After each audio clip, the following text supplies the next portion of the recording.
এক হুজুরের এক সুন্দরী মেয়ে ছিল। সেই সুন্দরী মেয়েটি বাবাকে একদিন বলল, বাবা তুমি এত খ্যাত কেন? সেই বাবা বলল, আমি আবার খ্যাত হলাম কিভাবে? সেই মেয়ে বলল, বাবা আমার বান্ধবীরা সবাই তো বোরখা ছাড়াই বাহিরে বের হয়, কিন্তু আমি তো বোরখা ছাড়া বের হতে পারি না।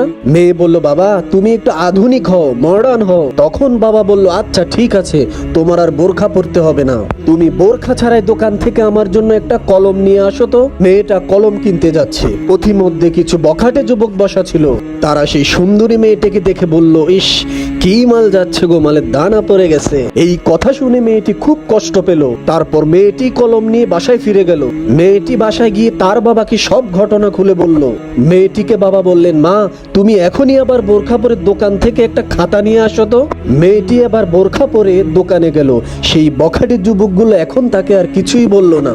মেয়েটি বোরখা পরার গুরুত্ব বুঝতে পারলো এবং ঘরে ফিরে বাবাকে বলল, বাবা তুমি খ্যাত না, তুমিই সর্বাধুনিক। নতুন নতুন ইসলামিক ভিডিও পেতে চ্যানেলটি সাবস্ক্রাইব করে রাখবেন।